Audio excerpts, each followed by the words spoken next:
திருமறை நேரம் பைபிள் அவர் presented by the National Bible College.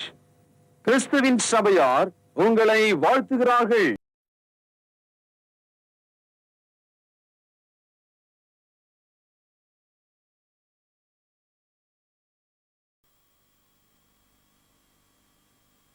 வாழ்த்துக்கள் திருமறை நேரம் நேயர்களே. இயேசு கிறிஸ்துவின் இனிய நாமத்திலே உங்கள் யாவரையும் அன்போடு வரவேற்கிறோம். திருமறைக்கு திரும்புவோம். இந்த நாளிலே தீமோத்தேயுக்கு எழுதின முதல் நிருபத்தை நாம் படிக்க போகிறோம். செய்திக்கு போகலாங்களா? இந்த நாளில் நம்முடைய செய்தியாளர் தேசிய வேதாகம கல்லூரியினுடைய கல்வித்துறை தலைவர் டாக்டர் பீட்டர் சாலமன் ஐயா அவர்கள். வணக்கம் திருமறை நேர நேயர்களே. அற்புதமான இந்த புதிய நாள் காலையில் கர்த்தர் உங்களை ஆசீர்வதித்து சகல தீமை நின்று ரட்சிக்க கடவர். இந்த நெடும் தொடர் திருமறைக்கு திரும்புவோம், பேக் டு பைபிள். அந்த வகையிலே இது 68வது பாடம். இன்றைக்கு பவுல் அடியார் எழுதிய தீமோத்தேயுக்கான முதலாவது நிருபம். இந்த நிருபம் 6 அதிகாரங்களை உடையது. இயேசு கிறிஸ்துவுக்கு பின்னால் 62 அல்லது 63வது ஆண்டுகளில் மக்கதோனிய பட்டணத்திலிருந்து இந்த கடிதத்தை அப்போஸ்தலனாகிய பவுல் எழுதியிருக்கிறார். இந்த கடிதம் தீமோத்தேயுக்கு நேரடியாக எழுதப்பட்டிருக்கிறது. தீமோத்தேயு என்ற அந்த ஊழியக்காரர் என்ன செய்ய வேண்டும், எப்படி செய்ய வேண்டும், எப்படி நடக்க வேண்டும், எப்படி புத்தி சொல்ல வேண்டும் என்பதை குறித்து இந்த 6 அதிகாரங்களில் பேசியிருக்கிறார். இன்றைய பரிதாப நிலை, கிறிஸ்தவ மார்க்கம் மதமாக மாறிவிட்டது. இன்றைக்கு இந்த தீமோத்தேயு 1, 2, தீத்து போன்ற புத்தகங்களை இன்று சபை தலைவர்களும் போதகர்களும் விசுவாசிகளும் படிப்பார்களானால் சபையானது எந்த அளவுக்கு சீர்குலைந்து கெட்டு தூரமாக இருக்கிறது என்பதையும், இன்றைய தேவை கிறிஸ்துவனுடைய உபதேசம் எவ்வளவு என்பதையும் அவர்களால் புரிந்து கொள்ள முடியும். சிலர் சொல்கிறாங்க, இயேசு போதும். இயேசு என்ற வார்த்தை போதாது. இயேசு என்பவருடைய வார்த்தைகளாகிய சத்தியங்கள், உபதேசங்கள் நமக்கு தேவை. 1 கொரிந்தியர் 1 அதிகாரம் 18ஆம் வசனத்தில் வாசிக்கிறோம், சிலுவையை பற்றிய உபதேசம் அப்படின்னா போதனை. சிலுவையை பற்றிய உபதேசம் கெட்டு போகிறவர்களுக்கு பைத்தியம், ரட்சிக்கப்படுகிறவர்களுக்கு தேவனுடைய ஞானமாக இருக்கிறது. பிரியமானவர்களே, புதிய ஏற்பாடு முழுவதும் உபதேசங்களாக இருக்கிறது. கிறிஸ்துவை அவருடைய உபதேசத்திலிருந்து பிரிக்க முடியாது. சபையை உபதேசத்தை விட்டு பிரிக்க முடியாது. இன்றைக்கு இந்த மத வியாபாரிகள், மத துரோகிகள், மத எதிரிகள், ஆவியிலே கூடு விட்டு கூடு பாயக்கூடியவர்கள், தந்திரம் மந்திரம் செய்கிறவர்கள், இவங்கெல்லாம் என்ன சொல்கிறாங்க? இயேசுவை சொல்லுங்க போதும். இயேசுவை எப்படி சொல்ல முடியும்? அவருடைய சத்தியம் இல்லாமல் சொல்ல முடியாது. சபையை பற்றி ஏங்க நீங்கள் சொல்கிறீங்க? எந்த சபையில் வேணால் இருக்கட்டும். அப்படி இல்லை. ஒரே சபை, அதற்கு கிறிஸ்து தலையாக இருக்கிறார். எபேசியர் 1 அதிகாரம் 21வது வசனம், கொலோசியர் 1 அதிகாரம் 18வது வசனம். சபையானது தேவனுடைய சுய இரத்தத்தினால் சம்பாதிக்கப்பட்டிருக்கிறது. அப்போஸ்தலர் நடபடிகள் 20வது அதிகாரம் 28வது வசனம். அப்போது உபதேசம் இல்லாமல் கிறிஸ்துவையோ சபையையோ நாம் அறிவிக்க முடியாது. இந்த கடிதம் தீமோத்தேயுக்காக புத்திமதியாக எழுதப்பட்டிருக்கு. இப்போது இயற்கையாக ஒரு குடும்பத்தில் பிள்ளைகள் பிறக்கலாம், அல்லது இன்னொரு இடத்துல பிறந்த குழந்தையை மனிதர்கள் தத்து எடுத்துக்கலாம். என்னுடைய பிள்ளை என்று அவர்களை நாம் சொல்லலாம். ஆனால் பவுலடியார் தீமோத்தேயுவை இயற்கையாகவும் பெறவில்லை, தத்தம் எடுத்துக்கல, ஆனால் விசுவாசத்திலே எனக்கு குமாரன் என்று சொல்கிறார். ஆச்சரியமாக இருக்கு இல்லையா? பாருங்கள், 1 தீமோத்தேயு 1 அதிகாரம், விசுவாசத்தில் உத்தம குமாரனாகி தீமோத்தேயுக்கு எழுதுகிறதாவது. அப்படியானால் பவுலுக்கும் தீமோத்தேயுக்கும் உள்ள உறவு விசுவாச உறவாக இருக்கிறது. இந்த தீமோத்தேயை பற்றி இன்னும் ஒரு சில தகவல்களை 2 தீமோத்தேயு 1 அதிகாரத்தில் நாம் பார்க்கலாம். 5வது வசனம், அந்த விசுவாசம் முந்தி உன் பாட்டியாகிய லோயிசாலுக்குள்ளும் உன் தாயாகிய ஐனிக்கேயாளுக்குள்ளும் நிலைத்திருந்தது, அது உனக்குள்ளும் நிலைத்திருக்கிறது என்று நிச்சயித்திருக்கிறேன். அதாவது தீமோத்தேயுனுடைய பாட்டியார், அம்மாயார், அவர்களும் கூட விசுவாசிகள் தான். ஆக பாட்டி வழியாக, தாய் வழியாக விசுவாசமானது தீமோத்தேயுவுக்கு சிறு வயது முதலே புகட்டப்பட்ட ஒன்றாக இருக்கிறது. பிரியமானவர்களே, அப்போஸ்தலர் நடபடிகள் 16ஆம் அதிகாரம் முதல் வசனத்தை நாம் வாசிக்கும் போது, தீமோத்தேயுனுடைய தகப்பனார் ஒரு கிரேக்கன், அவருடைய தாயார் ஒரு யூத ஸ்திரீ என்று நாம் படிக்கிறோம். ஆகவே தீமோத்தேயுனுடைய வளர்ப்பில் ஒரு கிரேக்கனுக்குரிய அறிவும் ஒரு யூதனுக்குரிய விசுவாசமும் இருக்கிறது. கொஞ்சம் கூடுதலாக பாட்டியும் அம்மாவும் சேர்ந்து தீமோத்தேயை சிறு வயது முதலே கர்த்தருடைய பயத்திலும் சிட்சியிலும் போதனையிலும் அற்புதமாக வளர்த்திருக்கிறார்கள் என்று நாம் புரிந்து கொள்கிறோம். இந்த தீமோத்தேயு நிருபத்தில் ஒரு கருத்தாக பேசப்படுறது என்னன்னு கேட்டால், 3ஆவது அதிகாரம் 15ஆவது வசனம். கையில் பேனா இருக்குமானால் சுழியிடுங்கள்.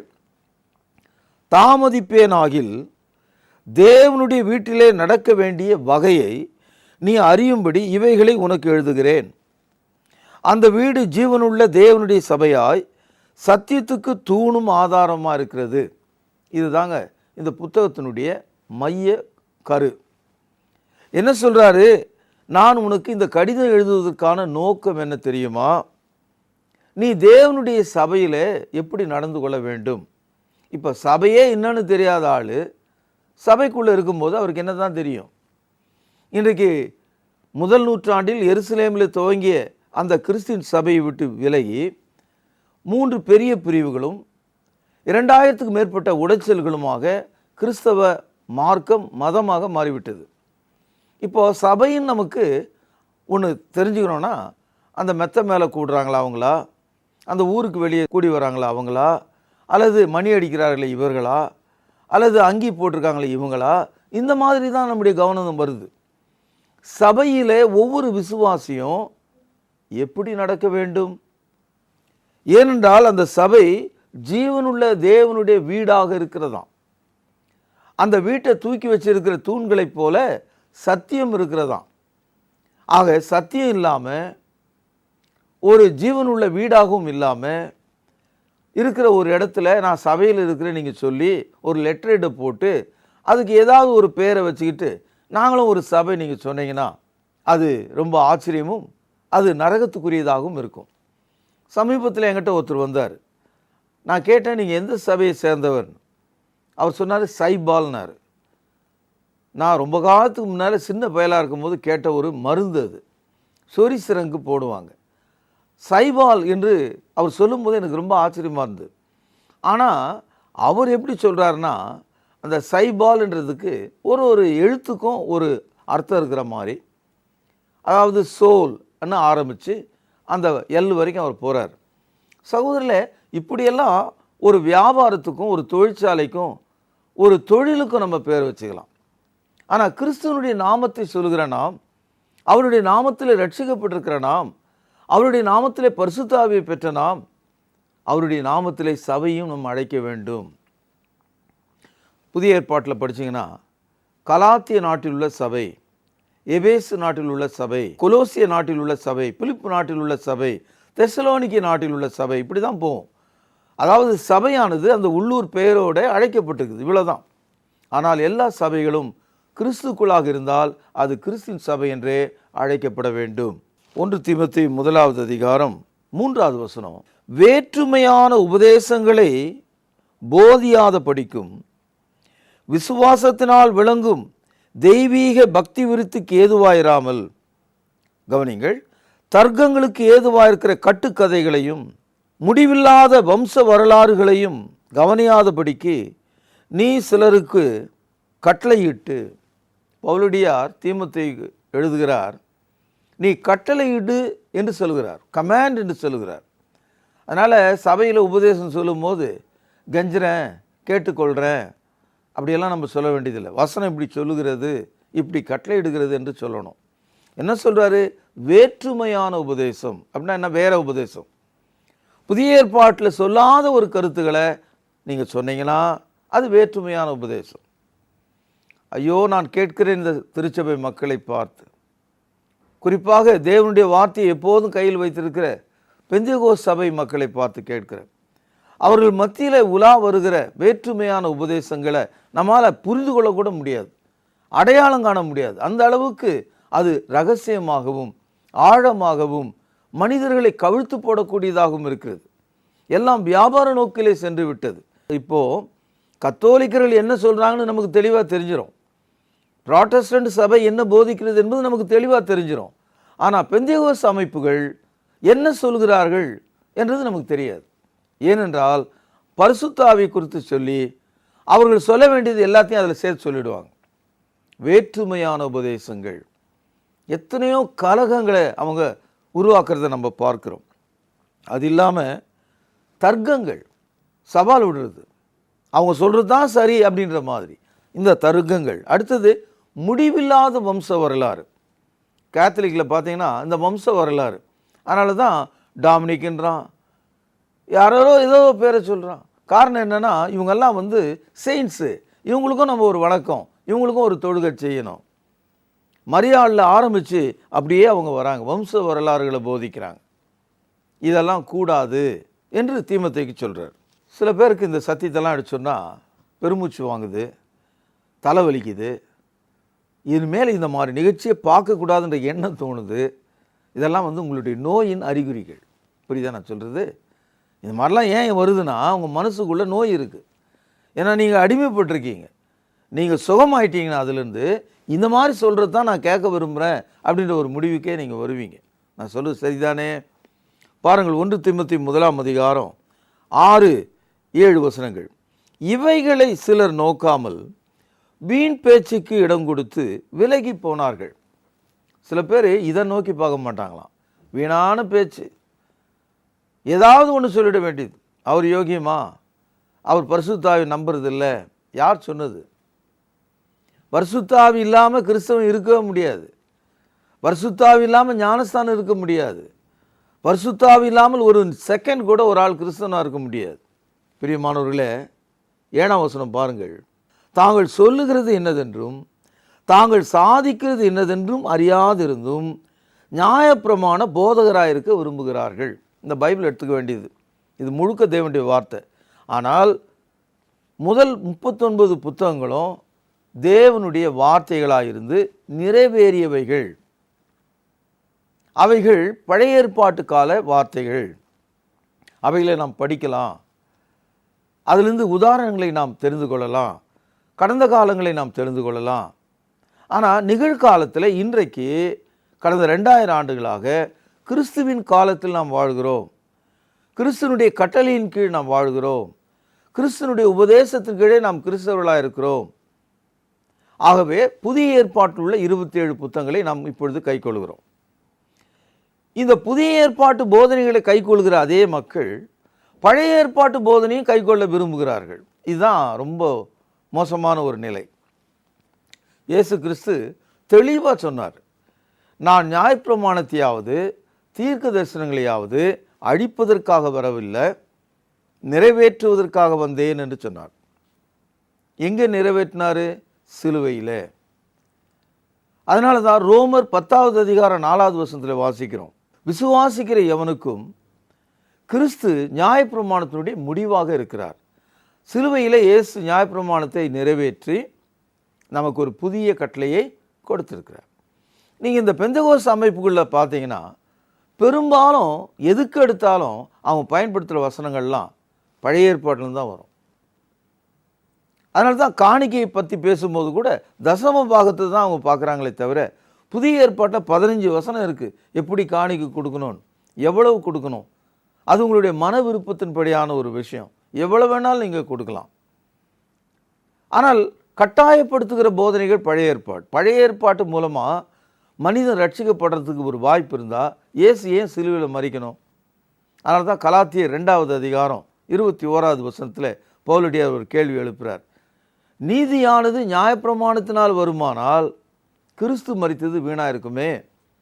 அப்போது இந்த ஆட்கள்லாம் என்ன செய்கிறாங்களாம், தாங்கள் சொல்கிறது என்னன்னு தெரியாது, எதுக்காக சாதிக்கிறார்கள் என்றும் தெரியாது, கோபம் வரும், வெறி வரும், சபிப்பாங்க, ஏன் குதிப்பாங்க, எதுக்காக அவங்களுக்கே தெரியாது.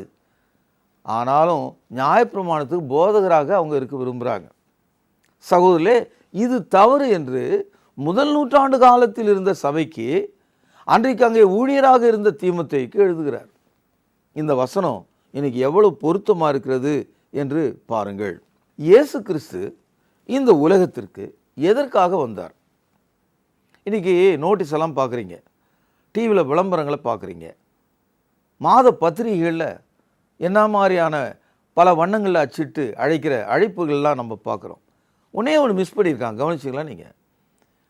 இப்போ இருக்கிற சபைகளில் இப்போ இருக்கிற போதகர்கள் இயேசு பாவிகளை ரட்சிக்க உலகத்திற்கு வந்தார்னு சொல்கிறது ரொம்ப கஷ்டப்படுறாங்க.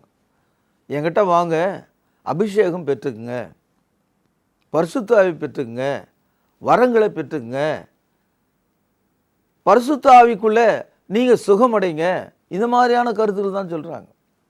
ஆனால் புதிய ஏற்பாட்டினுடைய கூர்முகம், மைய செய்தி, பாவிகளை ரட்சிக்க இயேசு கிறிஸ்து இந்த உலகத்திற்கு வந்தார்.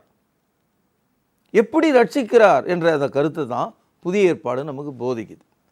1 தீமோத்தேயு 1 வசனத்தில் பாவிகளை ரட்சிக்க இயேசு உலகத்தில் வந்தார் என்கிற இந்த வார்த்தை உண்மையும் எல்லா அங்கீகரிப்புக்கும் பாத்திரம் உள்ளது. அவர்களில் பிரதான பாவி நான். பாவிகளை ரட்சிப்பது தேவனுடைய திட்டமாக இருக்கான். 1 தீமோத்தேயு 2 வசனம், எல்லா மனுஷரும் ரட்சிக்கப்படவும் சத்தியத்தை அறிகிற அறிவை அடையவும் அவர் சித்தமுள்ளவராயிருக்கிறார். ஆகவே எல்லா மனுஷரும் ரட்சிக்கப்பட வேண்டும் என்று சொல்கிறார். சபையை நடத்துவதற்கு சபையில் நடக்க வேண்டிய வகையை அப்போஸ்தலனாகிய பவுல் எழுதுகிறார். இந்த 3வது அதிகாரம் 1 தீமோத்தேயு 3, ஒவ்வொரு சபை தலைவர்களும், போதிக்கிறவர்களும், பிரசங்கிக்கிறவர்களும், சுவிசேஷகர்களும் திரும்ப திரும்ப திரும்ப நீங்கள் படித்து பார்க்கணும்.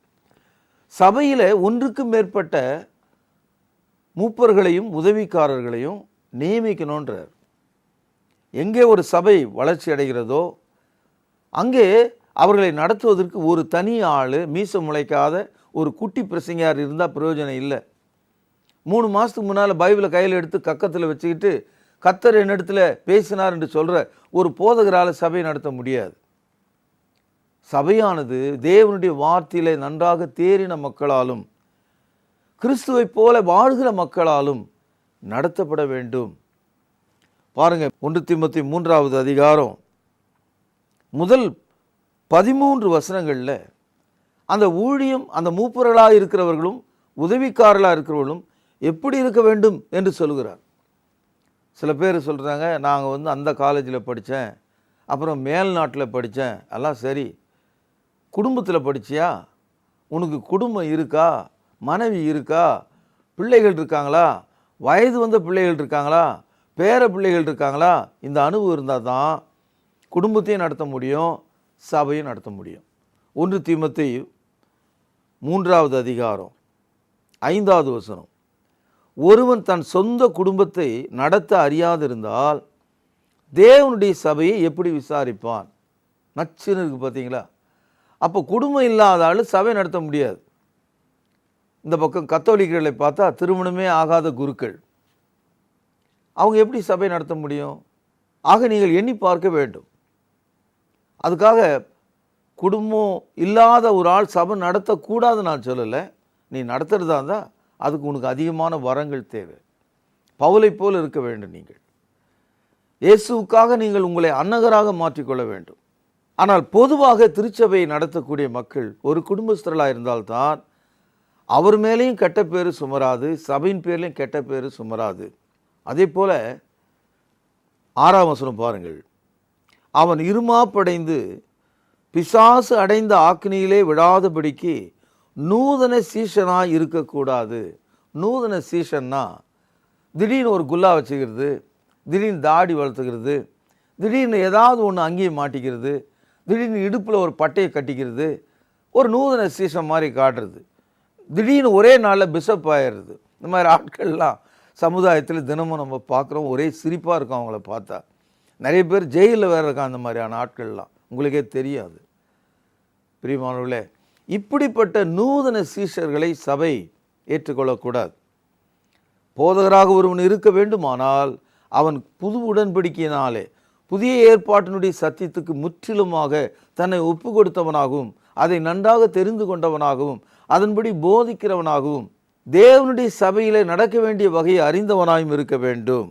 4ஆம் அதிகாரத்துக்கு நாம் வரும்போது சில முக்கிய தகவல்களை பார்க்குறோம். 4ஆம் அதிகாரம் முதல் 3 வசனங்கள் கொஞ்சம் கவனித்து பாருங்கள், பேனால அடிக்கோட்டிடுங்கள். ஆகிலும் ஆவியானவர் வெளிப்படையாய் சொல்கிறபடி, பரிசுத்த ஆவியானவர் எதையும் ஒன்றும் ரகசியமாக வச்சுக்கல. இப்போ இருக்கிற போதகர்கள்லாம் எனக்கு தான் அந்த ரகசியம் தெரியும், உங்களுக்கெல்லாம் தெரியாதுன்ற மாதிரி ஒரு மூளைச்சலவை கொள்கையை, ஒரு அடிமை கொள்கையை மக்கள் மத்தியில் சொல்லி வராங்க. உங்களுக்கு தெரியாது பிரதர், எல்லாம் கடவுள் எனக்கு வெளிப்படுத்தின, எதுவும் உனக்கு வெளிப்படுத்தலை. பைபிளில் வெளிப்படுத்தப்பட்டது எல்லாருக்கும் சொல்கிறார் பாருங்கள். ஆகிலும் ஆவியானவர் வெளிப்படையாய் சொல்கிறபடி பிற்காலங்களிலே மனசாட்சியிலே சூடுண்ட பொய்யருடைய மாயத்தினாலே சிலர் வஞ்சிக்கிற ஆவிகளுக்கும் பிசாசுகளின் உபதேசங்களுக்கும் செவி கொடுத்து விசுவாசத்தை விட்டு விலகி போவார்கள். கிறிஸ்துவுக்கு உபதேசம் இருக்கிற மாதிரி பிசாசுக்கு கூட உபதேசம் இருக்கான். இந்த பிசாசுகளுடைய உபதேசத்துக்கு செவி கொடுத்து விசுவாசத்தை விட்டு அல்லது புதிய ஏற்பாட்டை விட்டு விலகி போவாங்க. காரணம், மனசாட்சியில் சூடுண்ட பொய்யர்களாக அவங்க இருக்காங்களாம். இப்போது தழும்பாய் போச்சுன்னா அது மேலே சொரணை இருக்காது. அது மாதிரி அவங்களுடைய மனசாட்சியே தழும்பாக போய்விட்டதான். அதனால் எவ்வளோ சத்தியத்தை எடுத்து சொன்னாலும், ஒரு சம்மட்டியே எடுத்து அடித்தாலும் அவனுக்கு விளங்கவே விளங்காது. நீதிமொழிகளில் ஒரு வசனம் இருக்குது, மூடனை நெய்யோடு நெய்யாக சேர்த்து உலக்கையால் குத்தினாலும் அவனுடைய மூடதனை அவனை விட்டு போகாதுன்னு. அந்த மாதிரி இந்த மனசாட்சியில் சூடுண்ட பொய்யருடைய மாயத்துக்கு விழுந்து விட்ட மனிதன், பிசாசுகளுடைய உபதேசத்துக்கு கீழ்ப்படிந்து விட்ட ஒரு மனிதனை நீங்கள் எவ்வளவு சொன்னாலும், எவ்வளவு அறுத்து சொன்னாலும் அவனுக்கு ஏறவே ஏறாது. இந்த மாதிரியான அடம்பிடிக்கிற ஆட்களை இன்றைக்கு ஊருக்கு ஊர் நாம் பார்த்துக்கிட்டு தான் இருக்கோம். சகோதரர்களே, ஒரு கால் நீங்கள் அதில் ஒரு ஆளாக இருந்தால் இன்றைக்கு நீங்கள் திரும்ப வேண்டும். சரி, இந்த மாதிரி பிசாசின் உபதேசம் எப்படி இருக்கும் நீங்கள் ஒரு சாம்பிள் கேட்கலாம். ஏன்னா ஒரு வெண்டைக்காய் வாங்குறதா இருந்தால் கூட அது முற்றி இருக்கிறதா என்று நாம் சோதித்து பார்க்கிறோம். எந்த ஒரு பொருளையுமே நம்ம சோதித்து பார்த்து தான் வாங்குகிறோம். இப்போது பிசாசுகளின் உபதேசம் எப்படி இருக்கும் அப்படின்னு நீங்கள் கேட்குறதா இருந்தால் 2ஆம் வசனம் பாருங்கள். விவாகம் பண்ணாதிருக்கவும் நச்சுன்னு இருக்குது. கத்தோலிக்கர்கள் இதை கவனிக்கணும். இந்த சிலபஸி என்று சொல்லக்கூடிய திருமணமாகாத ஒரு போதனையை கத்தோலிக்கும் கை கொண்டு வருகிறது காலகாலமாக. மேலை நாடுகளில் அவங்களுடைய நிலைமை ரொம்ப மோசமாக போச்சு. இப்போது காரணம், சகல விதமான அந்த காம விகாரம் கல்யாணம் ஆகாத ஆளுக்குள்ளே இருக்கும். ஆதி முதல் தேவன் மனிதனை தனிமையாக இருக்கக்கூடாதுன்னு தான் அவனுக்கு ஏற்ற ஒரு துணையோடு உண்டாக்கியிருக்கிறார். ஆக ஆதாம் தனியாக இருக்கும்போதே அவனுக்கு ஒரு துணை தேவை என்று தேவன் தான் சொல்கிறார். குடும்பங்களில் கணவன் மனைவியாக இருக்க வேண்டும் என்பது தேவனுடைய திட்டம். கர்த்தர் வீட்டை கட்டாராயில் அதை கட்டுகளுடைய பிரயாசம் விருதா என்று சங்கீதத்தில் நாம் படிக்கிறோம். திருமணம் கூடாது என்று போதிக்கிறவர்கள் இதை கவனிக்க வேண்டும். ஒரு ஆளுக்கு உடம்பு சரியில்லை, இயலாமை, பிறப்பிலேயே கோளாறு, அவங்க திருமணம் செய்ய வேண்டிய அவசியம் இல்லை. ஆனால் அதை ஒரு போதனையாக எல்லாருமே திருமணம் பண்ணக்கூடாது, பிரசவம் பண்ணுற ஆள்லாம் திருமணம் பண்ணக்கூடாது, அந்த மாதிரி போதிக்க முடியாது. இண்டிவிஜுவலாக ஒரு ஆள் திருமணம் பண்ணாமல் இருந்தால் அது அவருடைய தேவைக்காக, நன்மைக்காக, மருத்துவ காரணத்துக்காக அது பரவாயில்ல. அல்லது பவுலை போல இயேசுவுக்காக வாழ்கிற ஒரு மனிதனாக இருந்தால் பரவாயில்ல. ஆனால் சபையினுடைய சடங்கு சட்டம் அதனால் நான் பண்ணலன்னு நீங்கள் சொல்கிறதா இருந்தால், பெந்தகோஸ்து அமைப்புகளில் பண்டிகாஸ்ன்னு சொல்கிறாங்க, அவங்க திருமணமாகாத அமைப்பு. கடைசியில் பார்த்தா நடுவில் மாதம் அந்த சபையிலேருந்து ஒரு ஆள் ஒரு பெண்ணோட ஓட்டம் பிடிக்கிறத நம்ம பார்க்குறோம். அப்படி ஓட்டம் பிடிச்ச ஆள் வெளியே வந்து தான் கிளை சபைகளை உருவாகிட்டு இருக்காங்க. இதை நீங்கள் கவனிக்கணும். அடுத்தது பாருங்கள், 3வது வசனம். விசுவாசிகளும் சத்தியத்தை அறிந்தவர்களும் ஸ்தோத்திரத்தோடு அனுபவிக்கும்படி தேவன் படைத்த போஜன பதார்த்தங்களை விலக்கவும் வேண்டும் என்று அந்த பொய்யர் கட்டளையிடுவார்கள். எந்த பொய்யர்? மனசாட்சியிலே சூடுண்ட பொய்யர், பிசாசுகளின் உபதேசத்துக்கு சென்று விட்ட பொய்யர், விவாகம் பண்ணக்கூடாது என்று போதிக்கிற பொய்யர், ஆகார விஷயங்களிலும் கூட கருத்து வேறுபாடுகளை போதிப்பாங்களாம், தீண்டாமையை போதிப்பார்களாம். நீ மரக்கறி சாப்பிட்டாலும் மாம்சத்தை சாப்பிட்டாலும் அது உன்னுடைய வயிற்றுக்கே ஒழிய அது பரலோகத்துக்குரியது அல்ல. ரெண்டையும் சாப்பிட்டு கழித்து இந்த பூமியில் மண்ணுக்கு மண்ணாக தான் நம்ம போகக்கூடியவர்களாக இருக்கிறோம் இந்த சரீரத்தில். அதனால் வாய்க்குள்ளே போகிற எந்த உணவும் மனுஷனை தீட்டுப்படுத்தலை. ஏசுநாதர் சொன்னார், மனுஷனுடைய இருதயத்திலிருந்து வாய் வழியாக வருது பாருங்க, அதுதான் மனுஷனை தீட்டுப்படுத்துதான். உணவு விஷயத்தில் நாம் ஜாதியையோ பிரிவினைகளையோ உருவாக்க முடியாது. பவுலடியார் தீமோத்தேயுக்கு சொல்கிறாரு, ஒரு சபைனா அது எத்தனை ஆண்டு காலம் இருந்தாலும் எப்போது தேவனுடைய வார்த்தையிலேயே இருக்கணும், நிலைத்து இருக்கணும். ஒரு ரட்சிக்கப்படாத சினிமா நடிகையை கூட்டு வந்து முன்னால் உட்கார வைத்து காமெடி நடிகர்களையும் ஒன்றரை கண்ணர்களையும் கூட்டு வந்து அவளுடைய சில்லற பேச்சுகளை கேட்டு சிரிக்கிற ஒரு சபை எப்படி கிறிஸ்துவ சபையாக இருக்க முடியும்? இன்றைக்கி மேடைகளில் வந்து பேசுகிறவர்கள் யார் என்று பாருங்கள், அவளுடைய மனைவி யார் என்று பாருங்கள், அவனுடைய பழக்க வழக்கங்களை பாருங்கள். சகோதரர்களே, சோர்வு அடையக்கூடாது நான் சொல்கிறேன்றதுனால. 1 தீமோத்தேயு 4வது அதிகாரம் 13வது வசனம், நான் வருமளவும் வாசிக்கிறதிலும் புத்தி சொல்கிறதிலும் உபதேசிக்கிறதிலும் ஜாக்கிரதையாயிரு, நீ தேறுகிறது யாவருக்கும் விளங்கும்படி. 15வது வசனம், இவைகளையே சிந்தித்து கொண்டு இவைகளிலே நிலை கொண்டிரு. கவனிங்கள் 16ஆம் வசனம், உன்னை குறித்தும் உன் உபதேசத்தை குறித்தும் எச்சரிக்கையாயிரு, இவைகளை நிலை கொண்டிரு, இப்படி செய்வாயானால் உன்னையும் உன் உபதேசத்தை கேட்பவர்களையும் ரட்சித்துக் கொள்வாய். ஒரு பிரசங்கியாருக்கு 2 வேலை இருக்குது. தன்னையும் ரட்சித்து கொள்ளணும், தன்னிடத்தில் வசனத்தை கேட்கிறவர்களையும் ரட்சிக்கணும். சத்தியத்தின்படி நடந்தால் மாத்திரமே அதற்கு வாய்ப்பு. 6ஆம் அதிகாரம் 3வது வசனம், ஒருவன் நம்முடைய கர்த்தராகிய இயேசு கிறிஸ்துவின் ஆரோக்கியமான வசனங்களை தேவ பக்திக்கேற்ற உபதேசங்களையும் ஒப்புக்கொள்ளாமல் வேற்றுமையான உபதேசங்களை போதிக்கிறவனானால், கடைசியாக நிறுத்துறார் கொண்டு வந்து, ஒத்துக்கொள்ளவும் மாட்டான் ஏற்றுக்கொள்ளவும் மாட்டான். இந்த மாதிரியான ஆளுகளை பார்த்தா அவன் எப்படிப்பட்டவனாக இருக்கானா? நான் இவ்வளோ நேரம் சொன்னால் உங்களுக்கு ரொம்ப கஷ்டமாக தெரிஞ்சுது இந்த ஆட்களை பற்றியெல்லாம். வசனம் என்ன சொல்லுது பாருங்கள். 6ஆம் அதிகாரம் 4ஆம் வசனம், அவன் இருமாப்பு உள்ளவனும் ஒன்றும் அறியாதவனும் தர்க்கங்களையும் வாக்குவாதங்களையும் பற்றி நோய் கொண்டவனுமாயிருக்கிறான். அவைகளாலே பொறாமையும் சண்டையும் தூஷணங்களும் பொல்லாத சம்சயங்களும் உண்டாகி கெட்ட சிந்தை உள்ளவர்களும் சத்தியம் இல்லாதவர்களும் தேவ பக்தியை ஆதாய தொழில் என்று எண்ணுகிறவர்களுமாயிருக்கிற மனுஷர்களால் உண்டாகும் மாறுபாடான தர்க்கங்களும் பிறக்கும். இப்படிப்பட்டவர்களை விட்டு விலகு. தேவ பக்திக்குரிய ஊழியத்தை ஆதாயத்துக்கான தொழில். இன்னைக்கு என்ன நடக்குது? ஃபுல்லி கமர்ஷியல், எல்லாம் வியாபாரமாய் போய்விட்டது. எல்லாவற்றுக்கும் டிக்கெட்டு, எல்லா நிகழ்ச்சிக்கும் பணம், எல்லாத்துக்கும் பங்காளர் திட்டம். இங்கே அனுப்புனா தான் இது நடக்கும், இல்லைன்னா உனக்கு நடக்காது. இன்றைக்கு கிறிஸ்தவம் மிதிக்கப்பட்டிருக்கிறத நாம் பார்க்கிறோம், இப்படிப்பட்ட ஆதாய தொழிலை செய்கிறவர்கள் மத்தியிலிருந்து. ஆகவே தீமோத்தேயுக்கு சொல்கிறாரு, தீமோத்தேயுவே இதையெல்லாம் சகோதரர்களுக்கு நீ போதித்து கொண்டிரு. 6வது அதிகாரம் 20வது வசனம், ஓ தீமோத்தேயுவே, உன்னிடத்தில் ஒப்புவிக்கப்பட்டதை காத்து கொண்டு சீர்கேடான வீண் பேச்சுகளுக்கும் ஞானம் என்று பொய்யாய் பேர் பெற்றிருக்கிற கொள்கையின் விபரீதங்களுக்கும் விலகு. சகோதரே, இந்த 6 அதிகாரங்களை நம்மளால் படிக்கிறதுக்கு நேரம் இல்லை. ஆனால் படித்த வசனங்களை நீங்கள் கவனிச்சிங்கன்னா நம்ம நெஞ்சுக்குள்ளே ஒரு நெருப்பு மூட்டின மாதிரி இருக்கும், நம்முடைய ரத்தம் சூடேற்றப்பட்டது போல் இருக்கும். இந்த புத்தகத்தை சபையில் ஒவ்வொரு வாரமும் வாசித்து பார்க்கணும்.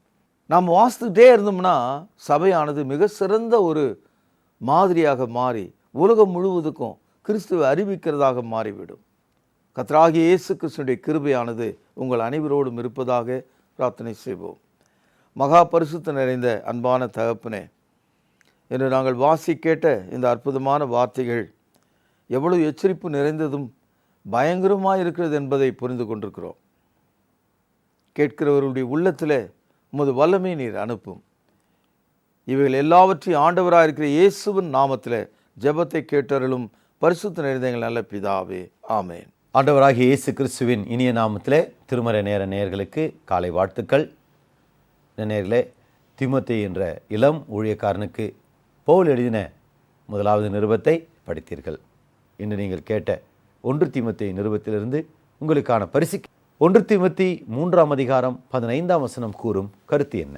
கேள்வி எழுதி கொள்ளுங்கள், வசனத்தை படியுங்கள், சரியான பதிலை எழுதுங்கள். 1 தீமோத்தேயு 3ஆம் அதிகாரம் 15ஆம் வசனம் கூறும் கருத்து என்ன? தொடர்ந்து இந்த நிகழ்ச்சியை பாருங்கள், பிறரும் பார்க்கும்படி உற்சாகப்படுத்துங்கள். தேவ கிருபையும் சமாதானமும் இந்த நாள் முழுவதும் உங்கள் அனைவரோடும் கூட இருப்பதாக. தொடர்பு கொள்ள வேண்டிய முகவரி: திருமறை நேரம், 58 சர்ச் தெரு, குமரன் நகர், சென்னை 6082. தொலைபேசி எண் 0442550082. செல்போன் 9385500882.